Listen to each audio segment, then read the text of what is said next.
الرحمن الرحیم نحمدہ و نصلی علی رسولہ الکریم اما بعد۔ دوستو عزیزو، ہمارے دو دشمن نفس اور شیطان، اور اس میں سب سے زیادہ دشمن تو نفس ہے، جو شیطان کو جو بہکایا۔ شیطان جو مردود ہوا یہی نفس کی وجہ سے تھا کہ اس نے جو ہے اللہ کے حکم کو نہیں مانا اور اپنے اندر میں آ گیا کہ میں سب سے افضل ہوں، میں بڑا ہوں۔ یہ تکبر جو پیدا کیا نفس نے پیدا کیا، نفس ہی تھا جو شیطان کو شیطان بنایا، مردود بنا دیا۔ دوستو عزیزو، یہ اس کو سمجھنا، یہ اتنا بڑا دشمن کہ نفس و شیطان تو کبھی چلے جاتا ہے۔ یہ اندر کا ایسا دشمن چھپا ہوا ہمارے ساتھ کہ کبھی شیطان کو اگر دیکھیے کچھ ذکر کیا اللہ کا اور اللہ تعالیٰ کے آیاتیں قرآن پڑھتے گئے بھاگ جاتا ہے، نفس تو نہیں جاتا، نفس تو ساتھ رہے گا۔ اور اندر کا ایسا دشمن ایسا کہ شیطان سے بھی چالاک اور اتنا باریک اس کا مکر ہے کہ اس کی جال میں آسانی سے ہر آدمی پھنس جاتا ہے، اتنا شیطان کا یہ مکر ہے۔ تو ایک بزرگ تھے کہ شیطان کو کس نے کیا، یہی شیطان کو یہ نفس نے اس کو برباد کر دیا۔ نفس اس سے بڑا ہے۔ جب ایک اللہ والے کو یہ ہوا نا تو اللہ والے کبھی زندگی میں کہنا بند کر دیا۔ ان پر اتنا اثر ہوا کہ شیطان نے میں کہہ کر کے تکبر سے میں اس سے اعلیٰ ہوں، میں اس سے بڑا ہوں۔ تو ایک زمانے کے بزرگ کا واقعہ لکھا ہے کہ وہ کبھی اپنے زندگی میں استعمال نہیں کرتے تھے، اتنا کر کے کہ میں پن جو آتا ہے یہ تکبر پیدا کر دیتا ہے۔ اس کو ہی بند کر دیا، انہیں نفس اتنا بڑا دھوکا کہ میں جب اللہ کے آتا ہے تکبر آ جاتا ہے۔ چند لوگ ہوتے ہیں کہ ہر اللہ والے کو بھی جو ہے امتحان کرنا ان کو دماغ میں رہ جاتا ہے۔ کسی کو معلوم ہوا کہ بزرگ کبھی میں استعمال نہیں کرتا، اپنے لیے کبھی بھی میں استعمال نہیں کرتے، بہت مشہور ہو گیا۔ ایک اللہ کے نیک بندے تھے، بہت بڑے ولی اللہ تھے۔ تو کسی نے کہا کہ ہاں بھائی ان کی زبان سے کیسا نہیں استعمال کرتے رہیں گے، ہم ایسے سوالات کریں گے کہ ان کی زبان سے کسی نہ کسی لیول میں نکل جائے، میں نکلواؤں گا۔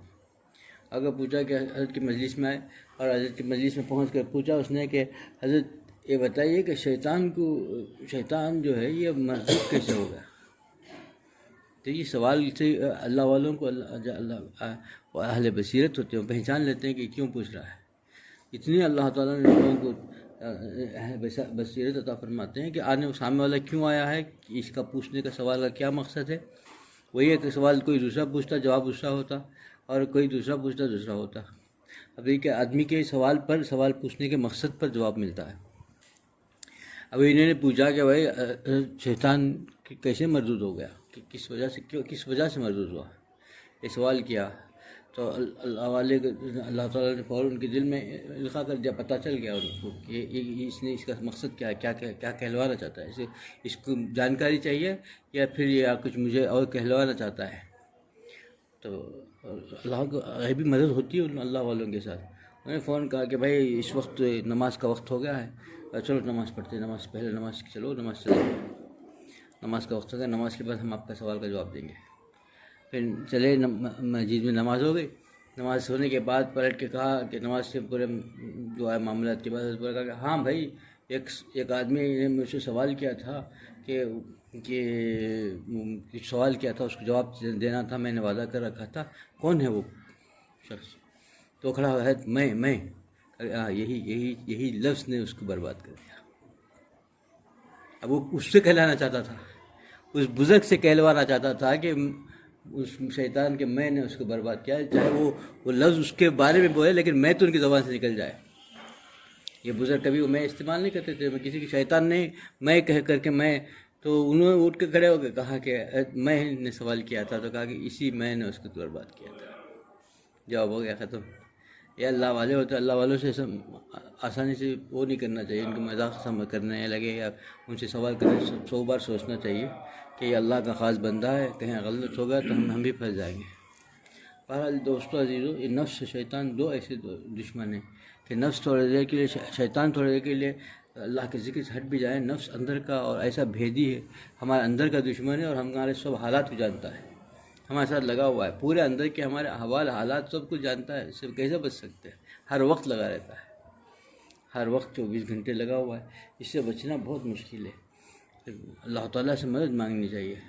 اب دیکھیے رمضان آتا ہے نا، ابھی رمضان 1 مہینے بعد رمضان آنے والا ہے انشاءاللہ، تو اس رمضان میں شیطان کو اللہ تعالیٰ قید کر دیتے ہیں. 2 دشمن سے 1 دشمن ختم، اب 1 دشمن باقی 1 ماہ میں. تو اب دیکھیں رمضان کے اندر دیکھیے مسجدیں جو خالی تھی مسجدیں بھر گئی، سب ذکر بھی ہو رہا ہے، تسبیح ہو رہی ہے، نماز ہو رہی ہے، ہو رہی ہے. ہر مسجد دیکھیے جہاں 10 آدمی ہوتے تھے، پاؤ صف ہوتی تھی، ایک صف بھی مکمل نہیں ہوتی، 2 صف ہو، 3 صف ہو گئے. ہر نماز کے اندر بھرے ہوئے مسجدیں بھری ہوئی، کیونکہ ایک دشمن چلے گیا، ہمارا قید ہو گیا. دوسرا دشمن ساتھ میں ہے، اسی لیے غیبت بھی ہو رہی ہے. دوسرا دشمن ساتھ میں ہے، اس کے لیے غیبتیں ہو رہی ہیں، جھوٹ بولا جا رہا ہے، بد نگاہی ہو رہی ہے، بد زبانی ہو رہی ہے، سب کچھ ہو رہا ہے کیونکہ نفس کرا رہا ہے. اب وہاں وہ حال کے اندر بھی نفس اس میں ڈبا رکھا ہے. رمضان کے اس بابرکت مہینے میں بھی شیطان مقید ہو گیا، اعمال صالح ہونے لگے، لیکن جو ہے یہ جو گناہ کے کام آئے اس میں نفس ڈباتا رہا، سارے سب کچھ برباد کرتا. ایسا دشمن یہ دونوں کہ یہ دونوں جب ملتے ہیں نا، ہمارے سارے کیے کرائے پر، ساری محنتوں پر، سارے مشقتوں پر، سارے ریاضت پر پانی پھیر دیتے ہیں. سب ہم محنت کر کے اللہ اللہ کر کے کچھ چیز جمع کیا تھا اپنے نام اعمال میں، پورا برباد کر دیا 1 منٹ میں. ایسا دشمن ہے کہ ہم کو برباد کرتا رہتا ہے. اس سے بچنے کے لیے اب آدمی کے لیے بہترین موقع تو وہ ہوتا ہے کہ رمضان میں، کیونکہ 1 مہینے میں اگر اس نے محنت کر لی تو واقعی سال بھر کا عافیت کے ساتھ گزر جائے گا. تو 1 دشمن کو تو اللہ نے بند کر دیا. اب 1 دشمن کو غزہ 2 آدمی ایک ساتھ 1 آدمی کو مارنے لگے، کیسے غزہ کرے گا بھائی؟ کتنا بہادر سے بہادر آدمی کے لیے 1 جان ہے، جیسے 2 بہادر مار رہے ہیں، تو کیسے بچ پائے گا؟ بچ ہی نہیں سکتا. اسی لیے رمضان کا 1 مہینہ اللہ نے دے دیا کہ تم کو 1 کو تو میں نے بند کر دیا، اب 1 سے تم مقابلہ کرو. اب مقابلہ کیسے کر سکتے؟ اللہ والوں سے پوچھنا ہوگا کہ اللہ کے خاص بندے جو ہوتے ہیں وہ راستہ بتاتے ہیں. حضرت فرید الدین عطار رحمۃ اللہ علیہ رحمۃ الواسعہ سے کسی نے پوچھا، حضرت یہ تو ہے کہ نفس رمضان میں جو ہے شیطان تو بند ہو جاتے ہیں، نفس تو اس وقت بھی بہت ہم کو جو ہے ایسے گناہوں کے کام کے لیے یا آمادہ کرتے رہتا ہے، آنکھ سے زبان سے. اس وقت میں بھی ہم سے ایسی باتیں ہو جاتی ہیں، غیبت ہو جاتا ہے، جھوٹ منہ سے نکل جاتا ہے. تو اس سے نفس ایسا کسی نہ کسی طریقے سے ہم کو اس ماہ میں بھی نفس جو ہے دھوکے میں رکھتا ہے. اس سے کیسے بچ سکتے ہیں ہم کو؟ تو بہت پیاری بات، کیونکہ اللہ والوں کی خاص جو اللہ نے کسی کو مقام عطا کیا ہے نا، تو ان کی زبان سے جو نکلتی ہے بہت ہی تریاق ہوتا ہے. اس کا نفس کے لیے انہوں نے بتایا کہ 3 چیزوں پر عمل کر لو گے تو تمہارا نفس تمہارا بالکل نفس جو ہے کچھ نہیں کر ہی نہیں سکتا. محاذ میں محاذ میں جو ہے جنگ میں دو طرف سے جنگ ہو رہی تھی، ایک جنگ میں تو ختم، ایک طرف کا محاذ تو ختم ہو گیا، اب ایک ہی طرف کا محاذ ہے. اس محاذ کے لیے قابو کرنا چاہتے ہو، اس کو چت کرنا چاہتے ہو، 3 کام کر لو. 3 کام کیا ہے؟ فرمایا کہ خاموشی کو اختیار کر لو. اپنا خاموشی کا ایسا خنجر استعمال کر لو. خاموشی، زیادہ بات کرو، کسی سے سخت ضرورت پر بات کرو. دوسری بات کہا کہ کم کھاؤ. زیادہ کھانے کے چکر میں کچھ نہ کچھ چلا جاتا پیٹ کے اندر، تو پیٹ میں جا کر کے ایسی چیزیں نفس کو پھولنے لگتا ہے، تو ایسی چیزیں آ جاتی ہیں. اپنے یعنی بھوک کو قائم رکھو اور اپنے پیٹ بھر کے غذا نہ کھاؤ. تیسری بات یہ کر لے کہ تنہائی کو اختیار کر لو. 3 ایسے نیزے، ایسے خنجر ہیں جس کے سامنے نفس ٹھہر نہیں سکتا. 3 چیزیں ہیں. اب کسی سے ملے گا ہی نہیں تو پھر نفس کیا کرے گا؟ تنہائی میں بیٹھ کر کے اللہ اللہ کرتے رہے گا. 3 چیزیں، خاموشی اختیار کر لو، کم یعنی کھانے کو کم کر لو، خوراک اپنی کم کر لو. تیسری بات یہ کہا کہ تنہائی اختیار کر لو، تو تمہارا دوسرا جو دشمن ہے وہ بھی ڈھیر ہو جائے گا، تمہارے ساتھ مقابلے میں کھڑ ہی نہیں سکتا، پھر تو کامیاب ہو جائے گا. 1 مہینہ آ رہا ہے، اس مہینے کے اندر اگر بندے کو اچھا موقع ہے، دونوں سے کیسا لڑے گا بھائی؟ کتنا بھی بہادر ہو، 2 طرف سے 2 آدمی مارے گا تو ایک فٹ بال بن کے بھاگتے جائے گا، کچھ نہیں بچ سکتا. اسی لیے اکثر لوگ اس میں پھنس جاتے ہیں. اللہ والوں کی نظر جس پر پڑ جاتی ہے، ان کی اللہ سے دعا کر کے اللہ کی مدد ہو جاتی ہے تو بچ جاتا ہے کوئی آدمی، ورنہ تو بہت محال ہے، بہت مشکل ہے کہ نفس و شیطان کسی نہ کسی طریقے سے ڈبوتے رہتا ہے. دیکھیے پتہ ہی نہیں چلتا، تکبر اندر آ جاتا اور تکبر انسان کو ختم کر دیتا. جیسا اس نے شیطان کو اتنا بڑا، اس سے بڑا عابد کون تھا؟ اس سے بڑا زہد تقویٰ اس کے پاس تھا، بہت بڑا عابد تھا. اس نے ایسی جگہ کوئی عبادت کیا ہی نہیں. دنیا کا کوئی کونا ایسا نہیں ہے زمین کا جس میں اس نے عبادت سجدہ نہ کیا ہو، اللہ کو یاد نہ کیا ہو، اتنا ذکر نہ کیا ہو. اللہ تعالیٰ کو پہچانتا بھی تھا، محبت نہیں تھی، محبت کی کمی تھی، عاشق نہیں تھا وہ، محبت ہونی چاہیے یہاں پر، سب کچھ رہنے کے باوجود ہے، سب جانتا تھا، لیکن مردود ہو گیا۔ مردود کیوں ہوا؟ یہی نفس نے مردود کر دیا، وہ نفس ہمارے ساتھ لگا ہوا ہے۔ تو ہم کو بچنے کے لیے اللہ والوں کی صحبت ضرورت ہے، اللہ والوں کی صحبت، اللہ والے کے اوپر خاص اللہ کے فضل سے، ان کی دعاؤں سے اللہ تعالیٰ فضل فرما دیتے ہیں۔ اسی کے لیے پوچھا گیا کہ دیکھو کہ جس سے زیادہ محبت ہوگی انہی کے ساتھ اس کا معاملہ ہوگا۔ حضور اکرم صلی اللہ علیہ وسلم سے پوچھے ایک صحابی نے آ کر کے کہ جو ہے قیامت کب آئے گی، تو فرمایا گیا کہ اس کی کیا تیاری کر رکھا ہے، موت کب آئے گی، تو پوچھا کہ کیا تیاری کر رکھا ہے، پوچھا کہ بھائی میں تو کچھ تیاری تو کرا نہیں ہوں، لیکن اللہ کے رسول صلی اللہ علیہ وسلم سے اللہ سے بے پناہ محبت کرتا ہوں، اپنے جان سے زیادہ محبت کرتا ہوں۔ تو کہا کہ تب تو تم فلاح پا گئے، جنت پہنچ جاؤ گے اور انہی کے ساتھ ہو جاؤ گے، کیونکہ یہ محبت ہی ان کو وہاں پہنچا دیتی ہے۔ تو پھر اللہ کے عاشق، اللہ کے عاشق ہوتے ہیں، اللہ کے خاص محبوب بندے جو ہوتے ہیں، اللہ کے محبوب بندوں کی محبت اگر ہمارے دل میں آ گئی، اسی کے لیے مانگنے کے لیے کہا گیا کہ اللہ تیری محبت میں اشد محبت چاہتا ہوں، اور تجھ سے محبت کرنے والے تیرے محبوب بندوں کی محبت تجھ سے چاہتا ہوں، اور ان اعمال کی محبت چاہتا ہوں جس سے تو مل جائے، تیری محبت بڑھ جائے۔